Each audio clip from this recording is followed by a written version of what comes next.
오늘 설계 제목은 유대인의 특권과 정죄라는 제목으로 말씀을 증거합니다. 세상 사람들과 심지어 교회에 있는 많은 사람들조차 기독교에 대한 심각한 오해를 하는 경우가 있습니다. 이 찰스 스윈돌 목사님은 그들은 기독교 하면 런닝머신이 떠오른다, 이런 표현을 썼어요. 날마다 결의에 찬 그리스도인들이 그들의 지도자들과 동료들의 종교적인 요구 위에 올라가 달리기를 시작합니다. 노력하고 분발하고 하나님을 기쁘시게 할 수 있도록 엄청나게 노력합니다. 그러나 안타까운 것은 점점 런닝머신이 더 빨라지는 거죠. 도무지 하나님이 요구하시는 이상과 우리가 서 있는 지점은 너무나 멀어서 그 틈을 메우려면 분명하게 우리가 끊임없이 더 노력해야 할 것처럼 생각이 듭니다. 여러분 잘 아셔야 돼요. 이것은 복음이 아니에요. 이것은 종교일 뿐입니다. 열심히 수고하지만 열매를 맺을 수 없는 복음이 아닌 종교라는 거죠. 물된 동산 수련회에 오면 하셔야 할 일들이 참 많아요. 그죠? 성경 10장 읽어야지 매일. 그리고 벌써 이 얘기만 딱 들어도 눌리죠. 그죠? 보혈 기도면 또 해야지. 시편 기도해야지. 또 우리 또 뭐죠? 예수 기도해야지. 또 부르짖는 기도해야지. 도대체 언제 다 합니까? 이거 다 하려면 강박적으로 이것을 다 하려고 하면 사실 하루에 4시간, 5시간 해도 다 못할 겁니다. 그죠? 안 되기 때문에 또 좌절하죠. 이 완벽주의적 성격이 있는 사람들은 율법주의로 빠질 가능성이 많아요. 안 되기 때문에 막 좌절해요. 그러면서 이제 자꾸 이런 과제들을 율법적 의무로 생각하고 있다면 그것은 바로 종교적인 생활을 하고 있는 거예요. 결코 없는 것이 없을 겁니다. 중요한 것은 필요할 때 상황에 따라서 믿음의 분량으로 3장, 4장 읽을 수도 있어요. 그리고 그 지금의 나의 상황과 상태와 연관해서 오늘은 좀 이렇게 좀 요 한 주 동안은 속사람의 성장, 내가 좀 속사람의 성장이 더딘 것 같아. 그러면 보혈 기도문을 쭉 읽으면서 속사람의 성장, 하루에 한 장, 2장, 석 장 성경 읽고 보혈 기도문 읽으면서 속사람의 성장에 집중하는 거죠. 그래서 정말 이렇게 뭔가 내 영혼이 뭔가 더러운 것으로 좀 가득 차 있다는 답답한 느낌이 들어요. 그럼 시편 기도, 아직 배우신 분도 있고 안 배운 분도 계신데, 시편 기도의 특징이 뭐냐면 시편을 읽으면서 영혼을 정화하는 거예요. 그거에 집중할 수 있어요. 그리고 이렇게 내가 이렇게 말씀을 읽고 기도하는데 좀 이렇게 답답하고 이렇게 좀 힘이 없고 자꾸 무기력해지고 뭔가 습관화되고 그렇다고 생각이 드시면 뭐 해야 되죠? 새벽기도 나오세요. 그래서 어떻게 하면 되죠? 부르짖으면 돼요. 제가 한꺼번에 다 하라는 얘기가 아니에요. 이거를 잘 이해를 못하면 하루에 5시간, 6시간 이제 하시면 좋습니다. 율법적 의무로 아니라 기쁨으로 할 수 있으면 최고로 좋은 거죠. 근데 그것이 아니라 그것이 율법적으로 변한다면 그것은 의미가 없어요. 그러면 막 자꾸 짜증이 나고 불평이 나오고 불만이 나오고 왜 이렇게 할 게 많아, 이렇게 되는 거죠. 중요한 것은 뭡니까? 포커스가 뭐에 있어야 돼요? 영혼의 변화와 성장을 위한 거예요. 융통성이 필요해요. 그리고 나에게 필요한 것들을 잘 조정해서 경건에 이르는 연습이 꾸준히 계속되도록 하루도 빠지지 않고 계속될 수 있도록 해나가는 것이 중요한 거예요. 율법이 아니라 하나님의 추구와 갈망이 되어야 한다는 거죠. 구원받은 사람이 구원에 이르기 위해서, 구원받은 사람이 칭의적 구원이죠. 사람이 구원에 이르기 위해서, 성화와 영화적 차원의 구원이죠. 그 구원받은 사람이 구원에 이르기 위해서 추구해야 되는 거죠. 이것은 결코 자기의, 나 오늘 성경 몇 장 읽었다, 자기를 만족시키기 위한 그런 것이 아니라는 거죠. 영의 양식을 먹고 주님과 사랑으로 연합하는 친밀한 교제 가운데 가기 위해서 기꺼이 내가 시간을 들여서 투자하는 거죠. 그것이 아니라면 어쩌면 나는 율법주의의 종교적인 삶을 살아가고 있는지 모르겠어요. 그러면 삶이 변하지 않아요. 러닝머신의 종교는 그리스도인의 삶과 무관합니다. 그리스도인이 되기 원하는 사람은 종교적인 노력이 우리와 제 사이를 멀어지게 하지 못하며 우리를 하나님께 더 가까이 데리고 가지도 못한다는 사실을 받아들여야 돼요.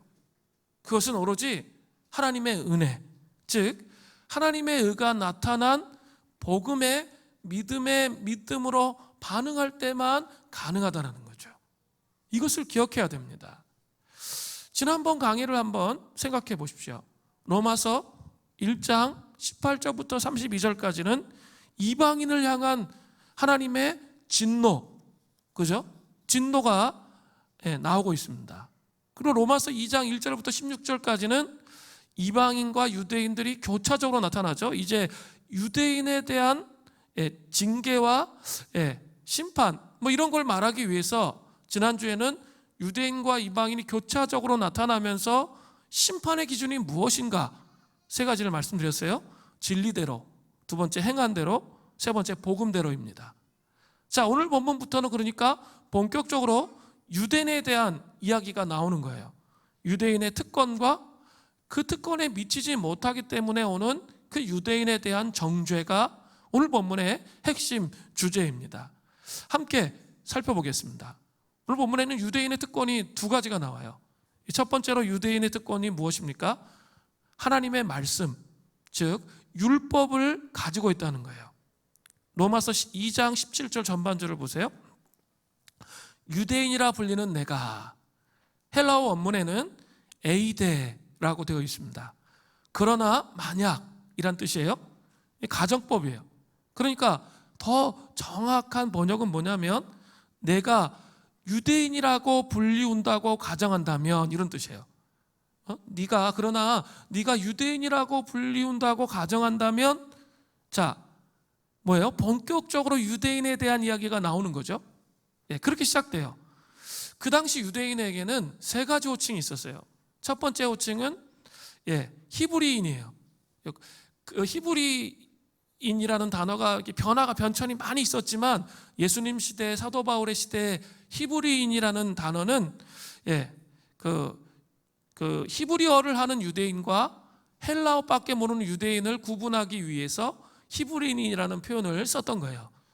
그래서 예수님 시대, 사도 바울의 시대는 두 번째로 이스라엘이라는 호칭이에요.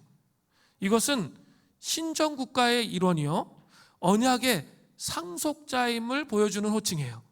그죠? 신정 국가, 이스라엘 백성이라는, 그죠? 그런 개념으로 이 용어를 썼던 거죠. 세 번째는 유대인이죠.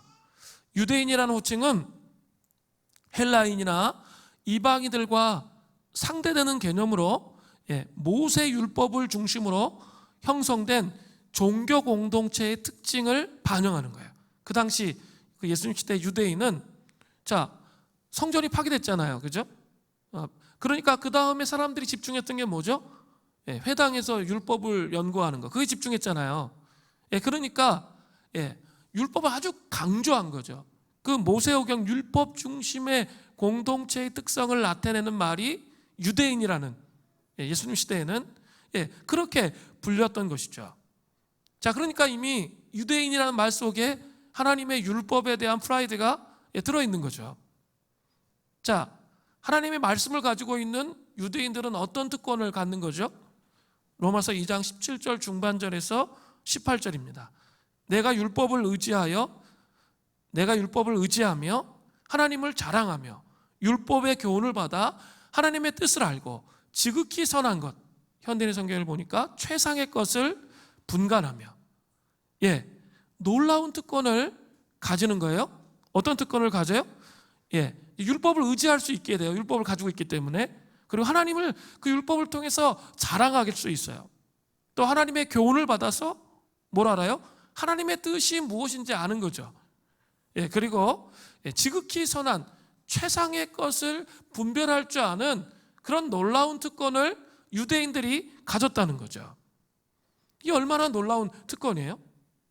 그런데 그들은 이런 특권을 가지고 있었는데 이 특권을 가지고 있으면서 점점 상대적 자기 만족 속에 빠지는 거죠. 로마서 2장 19절을 보세요. 맹인의 길을 인도하는 자여, 어둠에 있는 자의 빛이여. 맹인의 길, 어둠에 있는 자, 같은 의미죠. 중복으로 어법을 강조하는 거예요. 이건 뭐예요? 무지하고 미숙한 자들이란 뜻이에요. 유대인은 특별 계시로 받은 율법을 가지고 있어서 소경과 어둠에 있는 자들과 같은 이방인들을 인도해내고 건져내야 한다는 그런 소명을 가지고 있었던 거예요. 그죠? 저 인간들은 정말 소경이야. 그리고 어둠 속에 살고 있는 자야. 그러니까 그들을 가르쳐서 잘 이끌어내야 돼. 이런 생각을 갖고 있었던 거예요. 특권의식이 있었던 거죠. 두 번째로 로마서 2장 20절에 보면 율법에 있는 지식과 진리의 모범을 가진 자로서 어리석은 자의 교사여 어린아이의 선생이라 믿으니. 어리석은 자, 어린아이는 중복어법이죠. 이방인들을 의미하는 거죠. 유대인들은 그들의 뭐예요? 교사와 선생이라는 거예요. 교사는 헬라어로 파이듀데스라고 말했는데 이것은 잘못을 범할 때 채찍질을 가하는 아주 엄한 선생을 의미해요. 그러니까 이방인들 말 안 들어? 할 말씀에 안 들어? 그럼 막 채찍질을 가르쳐서라도 채찍질을 쳐서라도 그들이 말을 듣도록 그렇게 가르쳐야 한다고 생각을 하는 것을 말하는 거예요. 자, 유대인들은 율법에 대해서 엄청난 자부심과 특권의식으로 가득 차 있죠. 그죠? 가득 차 있습니다. 그러나 한 가지 모르는 게 있었어요. 그게 뭘까요? 인간의 실상을 이해하지 못한 거죠. 일단 자신들이 하나님을 알기는 했지만 이 중증 장애인이라는 사실을 알지 못했던 거죠. 자, 중증 장애인, 전신마비를 교통사고 나서 전신마비를 당한 사람을 한번 생각해 보세요. 어떻습니까? 몸이 움직일 수 없어요. 뇌는 살아있지만 몸이 움직여지지 않아요. 그래서 이렇게 눈빛으로 얘기해야 되죠. 그리고 다른 사람의 도움이 없으면 살아갈 수가 없는 그런 상태에 있었다는 거죠. 유대인이 제대로 하나님의 말씀을 따라서 움직이려면 하나님의 도우심이 없이는 할 수 없는 그런 상태였다는 거죠. 그러나 유대인들은 겉으로 하나님의 말씀을 가지고 있다고 자기의적으로 대단히 자랑하는 그런 삶을 사는 듯 했지만 속으로는, 그죠? 마음의 중심에서는 하나님을 인정하지 않고 죄된 본성으로 자기를 높이는 자기의적인 삶을 살았다는 거죠. 그러니까 율법, 그렇게 중요한 율법을 가지고 있음에도 불구하고 그들의 삶은 변화가 없는 거죠. 그죠? 변화가 없는 그런 삶을 산다는 거죠. 그것은 이방인들도 마찬가지입니다. 성경은 이미 그들도 로마서 1장을 통해서 중증 장애인의 상태에 있다고 선언했습니다. 자신의 죄의 문제를 자신이 결코 처리할 수 없다, 이렇게 선언했습니다. 그래서 유대인들이 이래라 저래라 말해서 그들이 해결될 상황이 아니라는 거예요. 오히려 그들은 그러면 더 반발하고 상실된 마음속으로 더 들어가게 된다는 거죠. 그죠? 인간에 대한 이해가 없었던 거죠. 이제 사도 바울은 율법을 가지고 있지만 중증 장애인의 상태로 살아가는 유대인의 삶의 모습을 정죄하는 거죠. 자, 보세요. 로마서 2장 21절부터 22절이에요. 그러면 다른 사람을 가르치는 내가 내 자신을 가르치지 아니하느냐?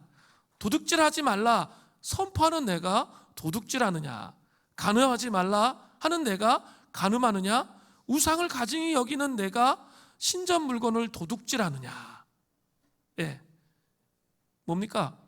유대인들은 결국 하나님의 율법을 지키지 못하고 범죄하는 모습이 아주 적나라하게 드러난 것을 사도 바울이 언급하고 있는 거예요. 도둑질하지 말라고 그랬는데 겉으로는 사람들의 것을 도둑질하지 않는 것처럼 보이지만 유대인 중에 이렇게 막 돈의 노예가 되어 있는 그런 사람들이 대단히 많았단 말이에요. 그죠? 잘 살았잖아요. 어떻게든지 다른 사람을 어떤 수단과 방법을 다 가리지 않고 괴롭게 해서 자기만 이득을 취하는, 그게 도둑질이잖아요. 그죠? 겉으로는 깨끗한 척하고 막 그러는데 속에서는 온갖 음란한 생각을 다 하면서 그렇게 사는 거죠. 그게 간음이잖아요. 우상 숭배하지 말라 그랬는데 우상 숭배하기를 가증히 여기면서, 그죠? 그 당시에 우상의 제물에 드려진 것을 가지고 이렇게 교역하고 나누면서 자기가 또 먹을 거 다 챙겨 먹어. 그러면 그게 우상 숭배잖아요. 그런 모습 속에 있었다는 거죠. 이것은 결국 무엇입니까? 로마서 2장 23절부터 24절에 언급합니다. 율법을 자랑하는 내가 율법을 범함으로 하나님을 욕되게 하느냐. 율법을 정말 자랑하잖아요. 그런데 내가 율법을 범한다는 거예요. 그래서 하나님을 욕되게 한다는 거죠. 뭡니까? 100가지 율법을 다 지켜도 한 가지 율법을 지키지 못하면 어떻게 되는 거죠? 율법을 못 지킨 거예요. 기록된 바와 같이 하나님의 이름이 너희 때문에 이방인 중에 모독을 받는도다.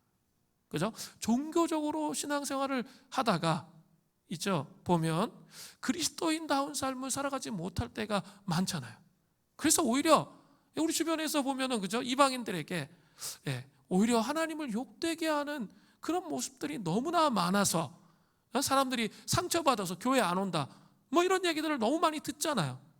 우리의 종교적인 태도와 모습으로 신앙생활을 했기 때문이에요. 유대인들은 율법의 기능이 무엇인지 전혀 이해하지 못했습니다. 그리고 헛된 자만심과 자기의에 빠져서 하나님께 정죄를 받았습니다. 율법의 기능이 무엇입니까? 왜 율법을 하나님께서 주신 거예요? 로마서 3장 20절에 아주 잘 언급되어 있어요. 그러므로 율법의 행위로는 그의 앞에 의롭다 하심을 얻을 육체가 없나니. 그죠? 결코 율법을 다 지킬 수도 없고 지킬 수도 없다는 거예요. 그리고 완전히 의롭다 여김을 받을 사람은 아무도 없다는 거죠. 그럼 왜 율법을 주셨어요? 그 뒤에 나오잖아요. 율법으로는 뭐 하기 위해서요? 어떤 것이 죄인지 죄를 깨닫게 하시기 위해서 그렇게 하신다는 거죠. 그죠? 죄를 깨닫기 위해서라는 거죠. 종교적인 삶을 살도록 하기 위해서가 아니라 율법은 어떤 것이 죄인지 죄가 아닌지를 알려주시기 위해서라는 거죠. 종교적 자기의로 살아가는 삶, 그것도 하나님 앞에서 죄이고 정죄를 받아 마땅한 삶이라는 거예요. 자, 바울은 이방인이나 유대인이나 동일한 죄인임을 선포하고 있어요. 헨리 모울리 주교라는 사람이 바울의 의도를 정말 잘 표현해서 설명하고 있는 것 같아요. 창녀, 거짓말장이, 살인자들은 하나님의 영광에 이르지 못합니다. 맞습니다. 하지만 당신도 마찬가지입니다. 유대인 당신도, 종교적인 삶을 사는 우리도 마찬가지라는 거죠. 그들은 제일 밑바닥에 서 있고, 창녀나 거짓말장이 이런 사람은 가장 밑바닥에 서 있고, 당신은 높은 꼭대기에 서 있을 줄 모르지만 당신이나 그들이나 별에 손이 닿지 않는 것은 마찬가지입니다.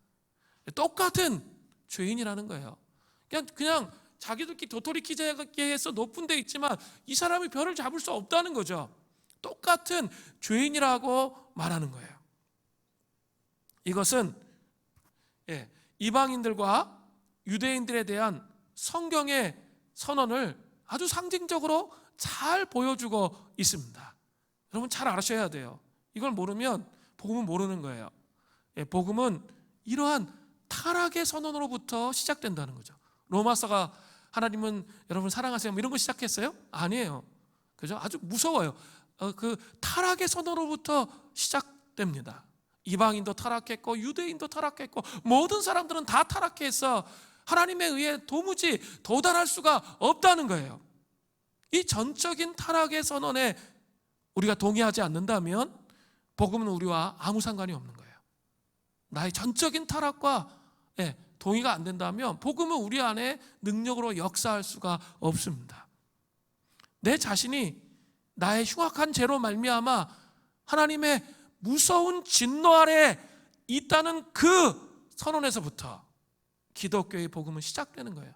내가 다른 사람만 그런 게 아니라 내가 어렵고 다른 사람들 문제가 아니고 내가 지금 하나님의 심각한 진노 아래 놓여 있다는 사실을 인식하는 게 너무나 중요해요.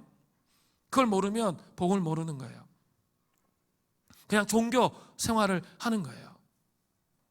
이런 의미에서 복음을 무용지물로 만드는 사탄의 가장 위험한 속삭임이 무엇입니까? 이 절망적인 인간에게 긍정의 불을 지피는 거예요.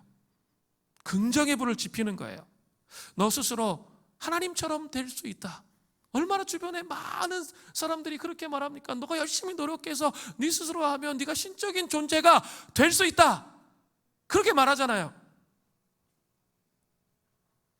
이것은 아주 오래된 속삭임으로 에덴 동산에서 인류의 조상이 된 첫사람 아담의 귀에 들려주었던 마귀의 속삭임이었어요.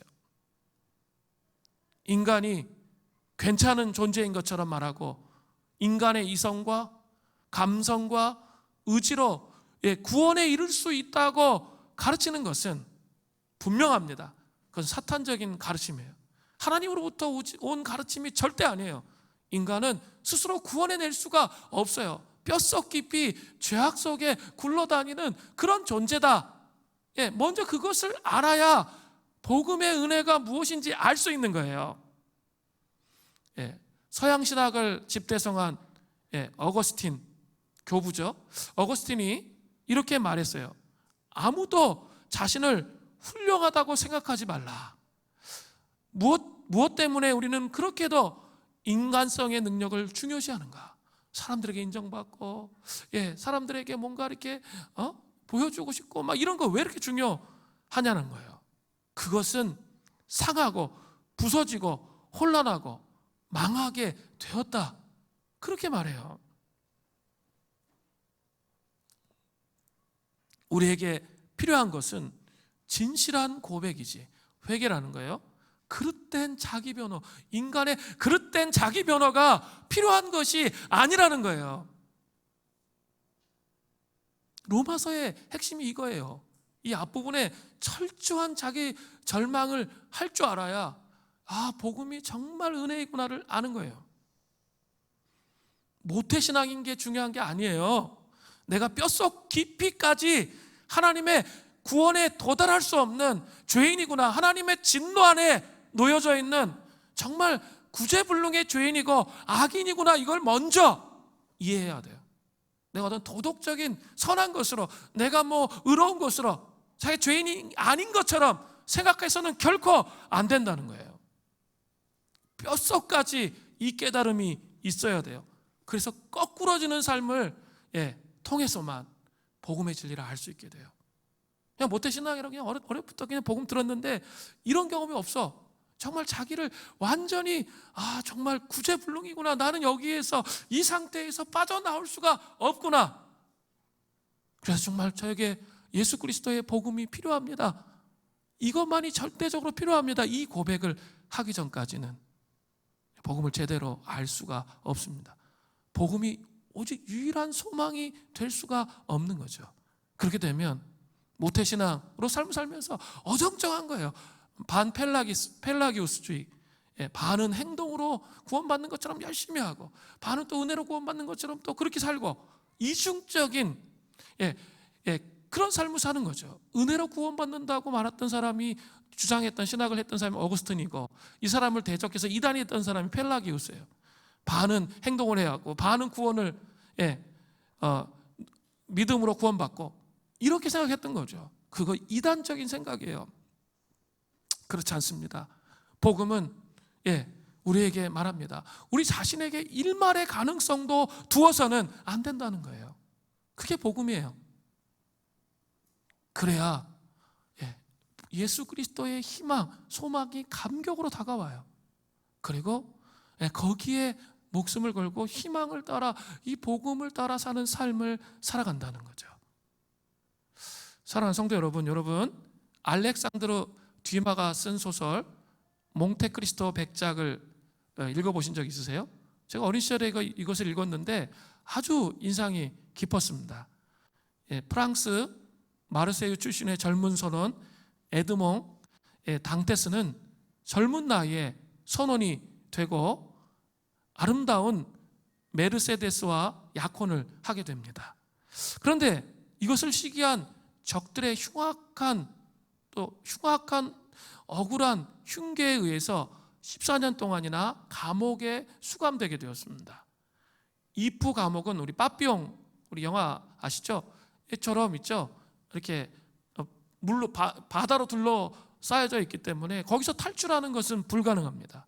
오로지 시체가 되어야만 나올 수 있는 그런 곳이었습니다. 지하 감옥에서 탈출하기 위해 파들어간 땅굴이 신부가 판 땅굴과 연결되어집니다. 그래서 당테스는 탈옥을 시도하던 파리아 신부를 만나게 되는 거죠. 땅굴을 통해서 신부는 자신이 오래 살지 못할 것을 알고 있었고 당테스에게 자신이 가진 모든 지식과 보물섬의 지도를 넘겨주었습니다. 간수들이 신부의 시체를 바다에 던지기 위해서 자루에 넣은 후에 나간 사이에 당테스는 죽은 신부는 자기 방에, 자기는 이 시신에 담긴 자루 안으로 들어갔습니다. 간수들은 아무것도 모른 채 당테스가 들어있는 자루를 바다에 던져버립니다.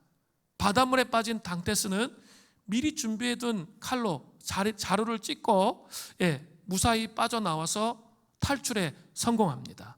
그리고 보물섬에서 찾은 보물을 가지고 몽테크리스토 백작으로 분하여 자기의 적들을 하나하나 파멸시킨다는 그런 내용입니다. 그런데 여기서 우리가 주목해 보아야 할 것이 있습니다. 그것은 당테스의 탈출 방법입니다. 그가 잡혀간 곳은 절대로 살아나올 수 없는 감옥입니다. 오로지 죽어 시체가 되어서만 빠져나올 수 있는 곳입니다. 그러나 죽은 사람과 바꿔치기 했을 때 죽지 않고 무사히 빠져나올 수가 있었습니다. 우리도 마찬가지입니다. 우리 모두는 죄인으로 지독한 죄의 감옥에 빠져 있습니다. 이 감옥을 빠져나갈 길이 없습니다. 인간이 살아있는 한 죄의 감옥에서 빠져나와서 거룩한 천국으로 들어갈 길은 전혀 없습니다. 세상 모든 사람들은 이 죄의 감옥에서 허덕이다가 죄로 인해서 심판을 받고 영원한 멸망인 지옥에 떨어지는 수밖에 다른 방법은 없습니다. 그러나 하나님은 당신의 아들의 대속적 죽음을 통해서 놀라운 자리바꿈을, 시체의 자리바꿈을 통해서 자리바꿈을 해주셔서 주님을 믿기만 하면 죄를 용서받고 영원한 하나님 나라에 들어갈 수 있게 해 주셨습니다. 우리를 위해서 신부가 죽은 그 자리, 그걸 기억하세요. 자리바꿈, 우리를 위해서 대속적 죽음을 당하신 예수 그리스도로 말미암아 진정한 자유가 주어졌습니다. 영원한 하나님 나라는 우리의 것입니다. 우리가 놀라운 하나님의 은혜를 받았습니다. 아멘을 아무도 안 하세요?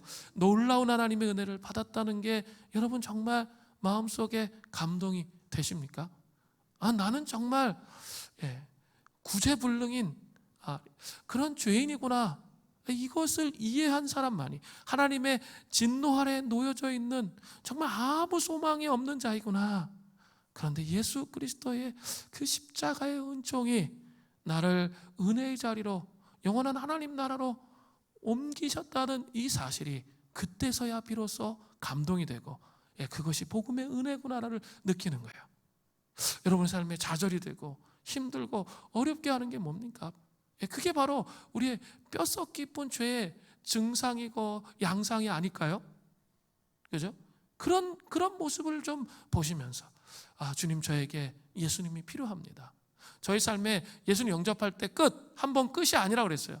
성화의 과정, 주님이 다시 오시는 그 영화의 과정까지 우리는 계속적으로 예수 그리스도를 믿음에서부터 믿음에 이르는 하나님의 의를 바라보는 그런 삶을 살아야 되는 거예요.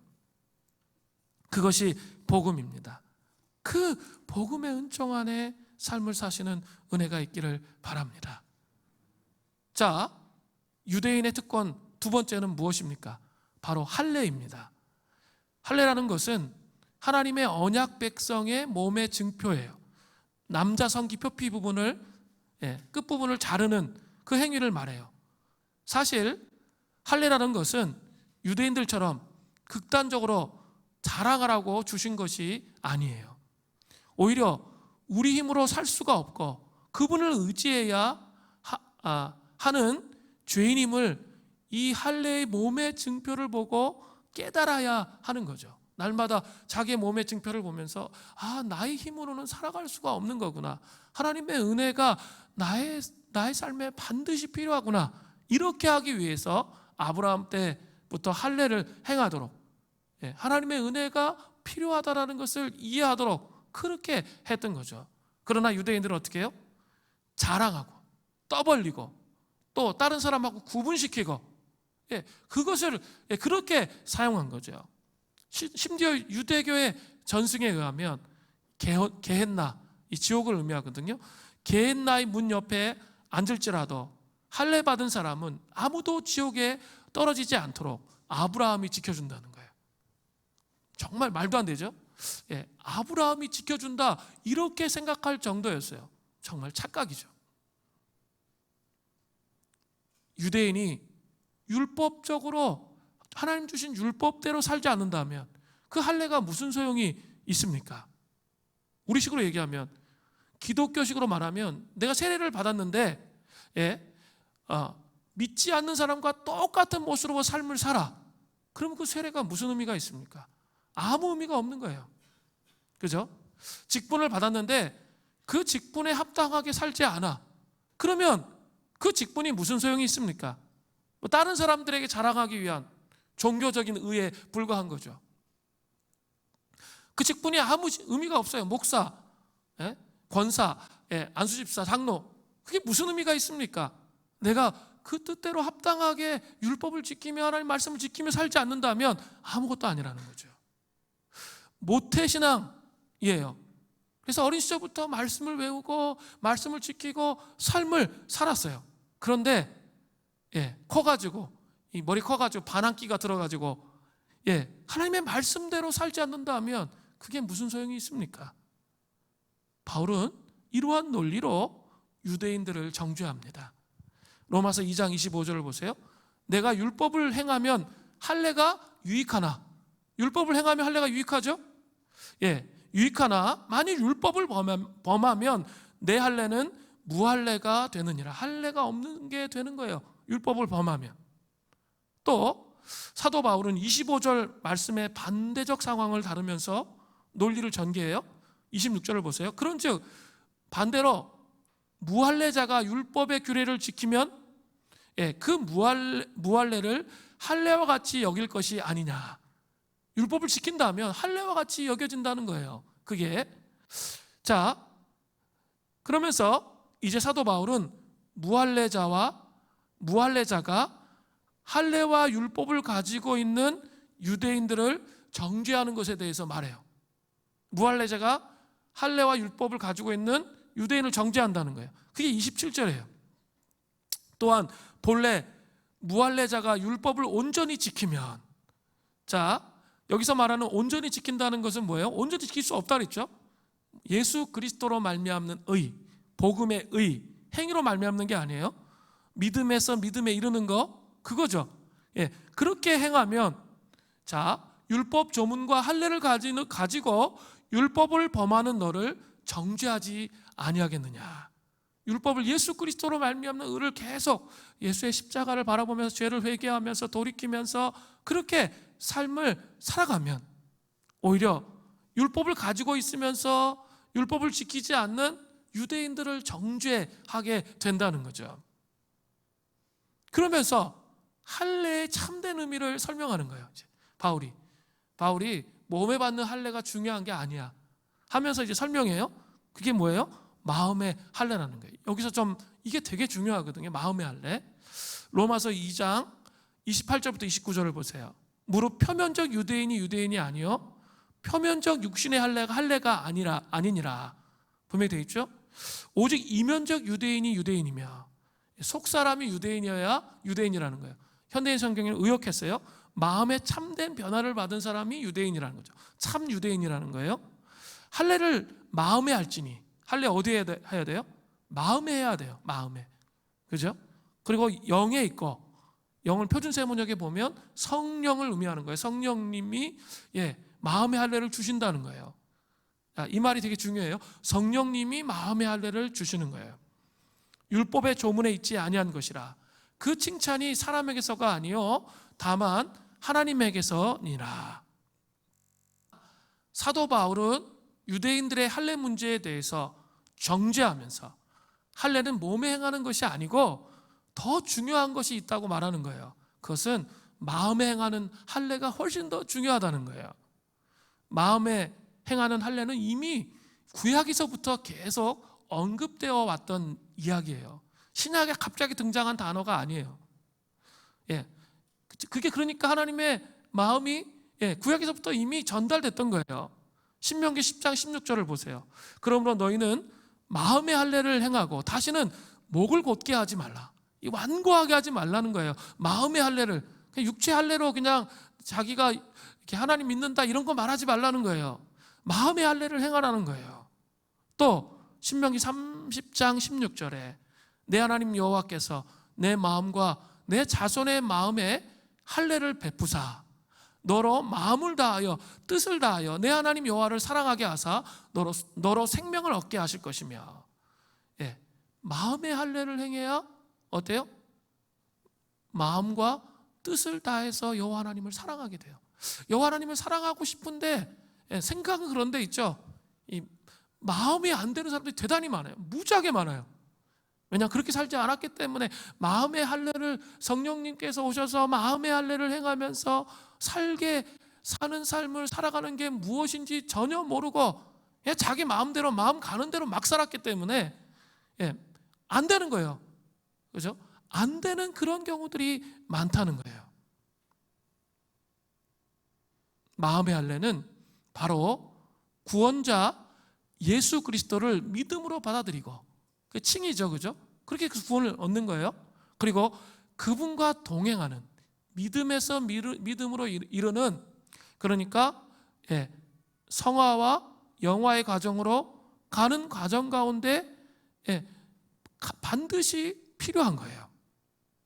로마서 2장 29절을 보면 마음의 할례는 성령님으로만 가능해요. 성령님이 우리 가운데 오셔야 가능하다는 거예요.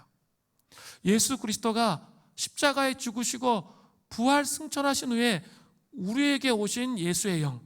저는 이 예수의 영이라는 단어가 너무 좋아요. 예수의 영이 누구세요? 성령님이세요. 은사를 주시고 또 뭐 여러 가지 표적을 행하시고 뭐 그런 분이 성령님이시기도 해요. 그렇지만 더 중요한 성령님의 역할은 뭐예요? 예수의 영이세요. 예수님의 영이세요. 예수님의 영. 그죠? 성령님의 역할이 예수님의 영이세요. 그래서 성령님만이 마음의 할례를 행하여 예수님을 더 깊게 알게 하시고 동행하는 삶을 살게 하는 거예요. 마음의 할례를 성령님이 행하신다는 거예요. 그 성령님이 행하셔야 이 마음의 묶임들이 풀어지는 거예요. 그죠? 아테프 박사님은 축복의 책임이라는 책에서 마음의 할례에 대해서 우리에게 매우 잘 설명하고 있습니다. 우리의 마음에는 포피가 덮여 있었다는 거죠. 할례 받기 전에 포피가 우리가 예수님께 나올 때 그 포피가 구약시대 할례 때 포피를 베어내는 것 같이 찢어진다는 거예요. 마음에 이 굳은 것들이 찢어진다는 거죠. 그리고 예수 그리스도를 깊이 알게 되고 영접하게 된다는 거죠. 포피를 베어냈기 때문에 우리는 민감하고 살아있는 마음을 가지게 됩니다. 하지만 우리 안에는 뭐가 있죠? 타락한 본성이 있어요. 그리고 세상의 영들의 활동에 우리의 마음을 열어놓는 거죠. 영향을 받는 거예요. 그렇게 되면 다시 포피가 생겨나는 거예요. 그리고 우리의 마음이 그걸 덮여지는 거예요. 제가 어제 금요심야 기도회를 하는데 딱 예배를 딱 인도하려고 딱 하는데 그런 마음이 들어요. 곤고하고 피곤하고 막 이런 마음들, 그리고 막 이렇게 뭐랄까 우울하고, 요새 이렇게 코로나 바이러스 19 사태 이후로 사람들이 참 대부분 다 우울해하고 힘들어하고 공황장애적인 증상 막 이런 것들이 막 나타나거든요. 그런 것을 우린 그 시대에 살고 있기 때문에 영향을 받을까요? 안 받을까요? 사람들에게, 세상 사람들의 영향을 받을까요? 안 받을까요? 받아요. 그걸 알겠더라고요. 그것을 어떻게 해요? 영향을 받은 것들을 빠르게 털어내고, 그죠? 포피가 생기는 거예요, 내 마음에. 그래 마음이 막 굳어져 가는 거예요. 그것을 풀어내면서 있죠, 성령의 임재 안에서 성령님의 조명하심을 통해 그 포피를 제거해야 돼요. 그래야 부드러운 마음의 상태에 머물게 되는 거예요. 그렇지 않으면 있죠, 일단 기본적으로 죄된 본성에 의해서 내 마음대로 하고 싶은 거 있잖아요. 그죠? 맨 처음에 하나님의 선한 의도로 시작했는데 나중에 이제 자기 본성 때문에 악하게 가는 거, 이런 거 많이 보셨죠? 그런 거 아마 겪으셨을 거예요. 그죠? 그럼 겪어요. 그런 거랑 비슷해요. 그리고 또 세상의 영이 내 영혼 안에 들어와서 하나님께 집중하기보다는, 그죠? 하나님을 경외하는 마음보다는 그냥 내 생각, 내 감정으로 막 하고 싶은 마음을 갖는 거죠.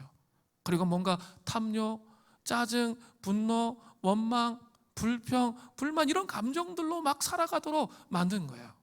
그리고 어느 순간 맨 처음에 정말 이 자녀를 하나님께 드렸다고 생각을 했고 하나님께 드렸는데 어느 순간 딱 보니까 자녀만 보여, 아무도 안 보여.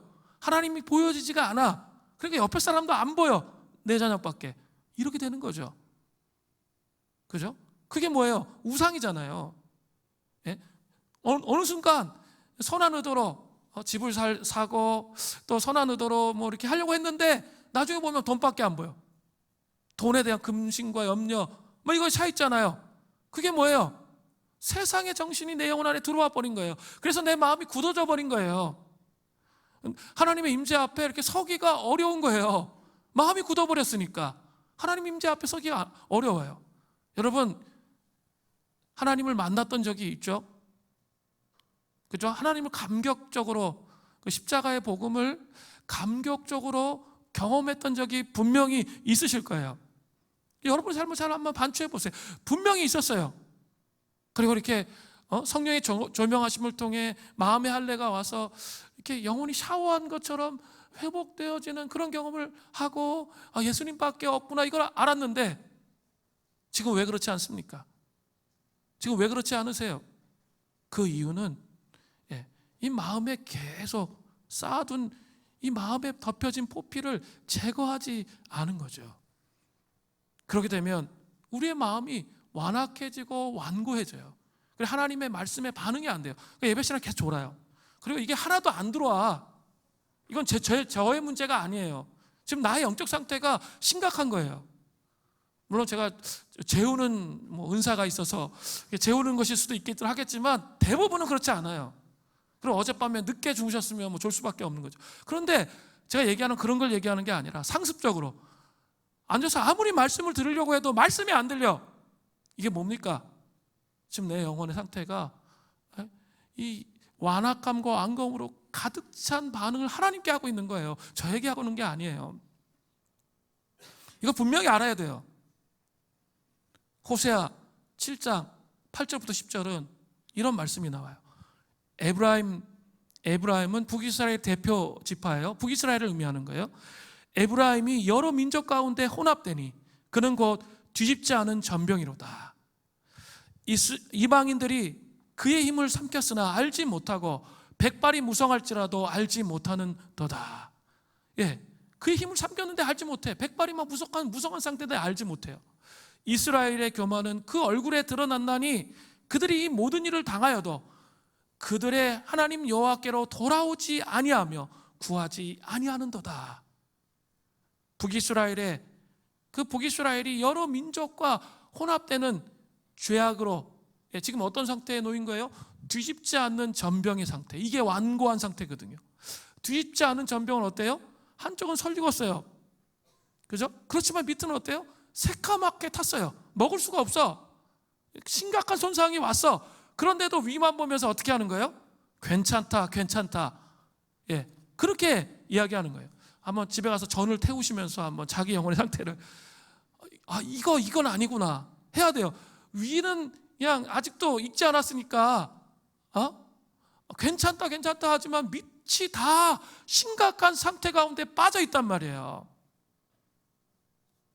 전병은, 이 뒤집지 않은 전병은 하나님께 돌아오지 않은 이스라엘 백성의 완고함과 완악함을 의미하는 거예요. 뒤집지 않는 전병의 상태가 마음의 완악함과 완고함 가운데 자신을 놓아둔 그 상태라고 제가 말씀을 드렸어요. 이 상황 속에 중요한 게 뭘까요? 회복의 은총을 구해야 돼요.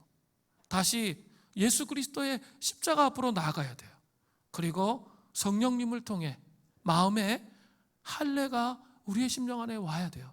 성령님, 성령님을 구하세요. 예수의 영이신 성령님, 제 마음이 제 불신자 때와 똑같아요. 주님, 완전히 제 마음에 이 포피가 가득 쌓여서 더 이상 그리스도인답지 않은 그런 모습과 태도로 행동하는, 주님, 저를 불쌍히 여겨주십시오.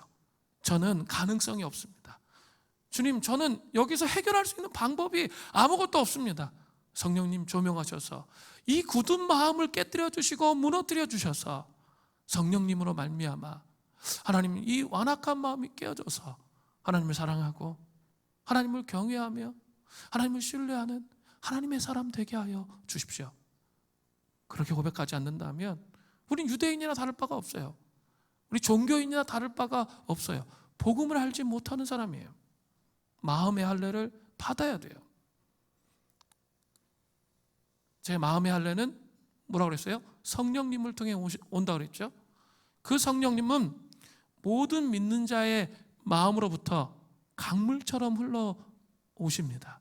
자, 보세요. 요한복음 7장 38절에 나를 믿는 자는 성경의 이름과 같이 그 배에서 생수의 강이 흘러나오리라 하시니. 그런데 강물처럼 흘러나오는 성령이 모이시는 것, 강물처럼 흘러나오는 성령님이 모이는 곳이 어디일까요? 신약 성경을 자세히 잘 살펴보면 그것은 믿는 자들의 모임인 바로 교회입니다. 교회에 이 생수의 강이 흘러와서 이 마음의 할례들을 하나님께서 행하신다는 거죠. 그러니까 교회가 중요한 거예요. 자기 혼자 신앙생활에서는 안 돼요. 자기 혼자 신앙생활에서는 안 돼요. 처음엔 괜찮아요. 점점 가기 시작하면 마음의 굳어짐의 증상이 드러나요. 그럴 수밖에 없어요. 함께 우리가 이 교회로 부르심을 입기 때문입니다. 자, 그렇다면 교회가 성령의 충만함을 받을 수 있는 근원이 뭘까요? 이게 또 중요하겠죠? 성령의 충만함을 받을 수 있는 근원이 뭘까요? 첫째로 하나님 보좌로부터 성령 충만을 받을 수 있습니다. 오순절 날에, 사도행전 2장에 오순절 날에 닫혀있던 하늘의 문이 열렸어요. 그리고 성령님이 쏟아 부어지셨습니다. 아담이 타락한 후에 죄로 말미암아 닫혀있던 하늘이, 그죠? 예수님께서 부활 승천하시면서 활짝 여셨던 거죠. 아주 부분적으로 제한적으로 열렸던 구약시대 그런 하늘이 활짝 열린 거예요. 그게 오순절 성령 강림의 의미예요. 아주 중요한 거예요.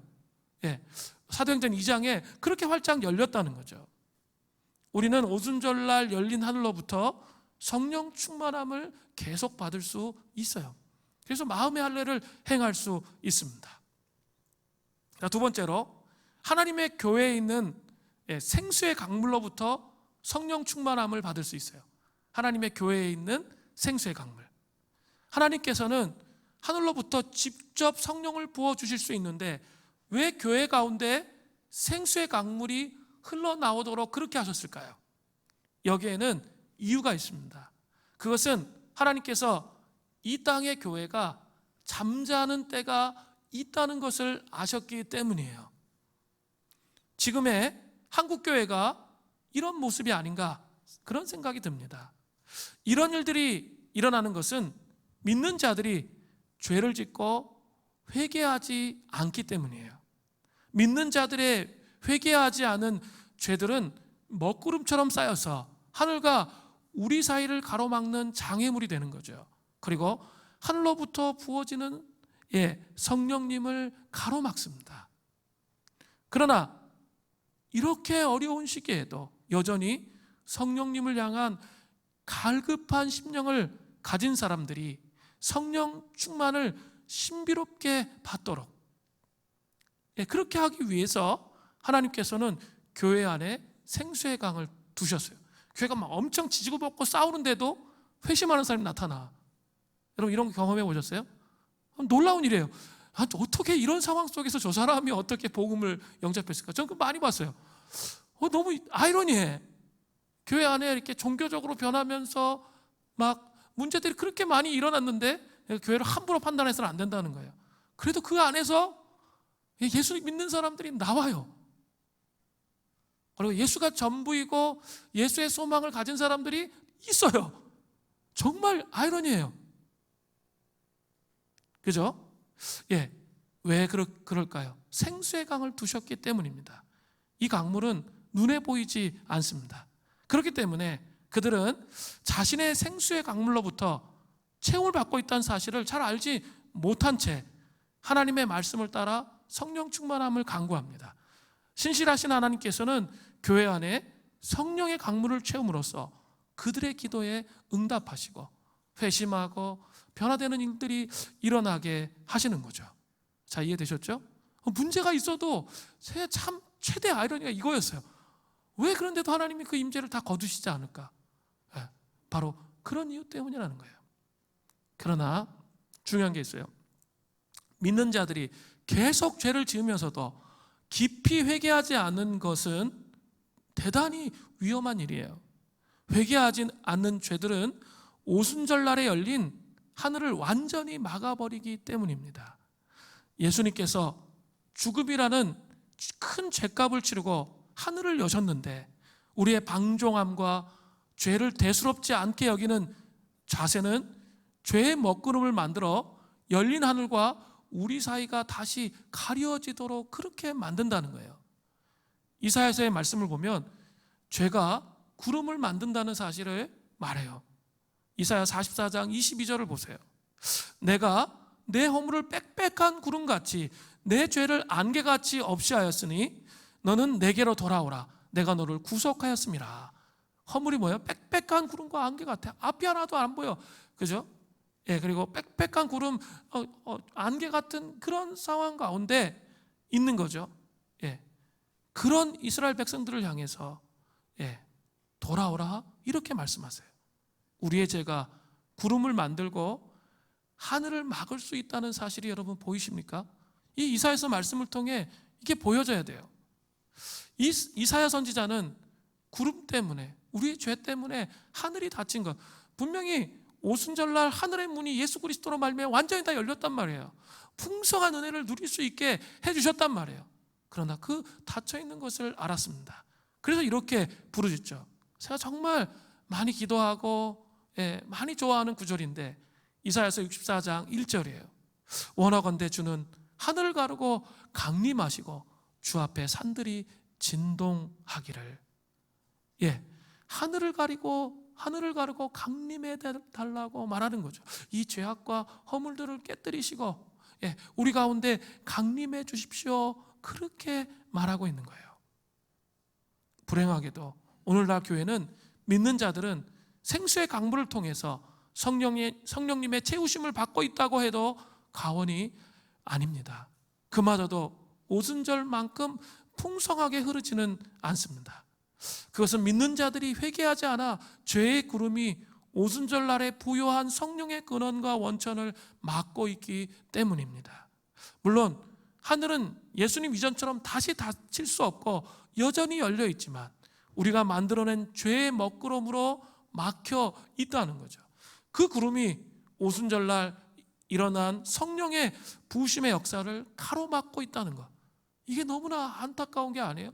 그래서 우리가 정말 기도하고 간구해야 돼요. 이제 회복을 통해서, 성령의 역사를 통해서 다시 한번 이 가로막힌 죄의 장벽, 이 죄악들의 장벽들이 교회 공동체 안에 있는 수많은 죄악들이 있잖아요.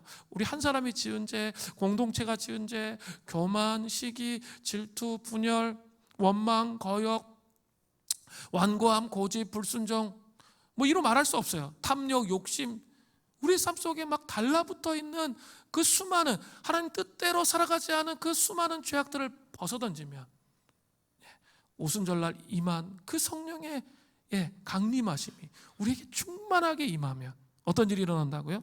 마음의 할례가 이루어지는 거예요. 성령님은 예수의 영이시기 때문에 마음의 할례를 허락하시거든요. 그래서 우리 안에 있는 묶임들이 풀어지고 다시 하나님을 경외하는 자로 세워지도록 하신다는 거예요.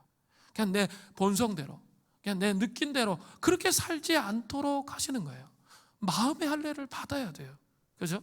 그냥 세례받은 것, 그것으로 그냥 자기 예수 믿었다, 끝이 아니에요. 그죠? 끝이 아닙니다. 그리고 이렇게 신앙생활 과거에 잘했는데 지금은 엉망진창이야. 그렇게 살면 안 돼요. 지금이 중요합니다. 지금이 중요한 거예요. 지금 회개하고 돌이켜서 다시 이 마음의 할례를 받음을 통해서 하나님, 예수님과 동행하는 거룩한 삶, 믿음에서 믿음에 이르게 하는 하나님의 의, 복음의 영광으로 살아가는 그런 삶을 하나님의 백성들이 살아야 된다는 거예요. 사랑하는 성도 여러분, 이 시대는 점점 더 우리의 마음을 완악하게 합니다. 가만히 있으면 기도 안 하고 말씀 묵상 안 하시면 있죠, 기본 정서는 완악이야. 시대가 그래요.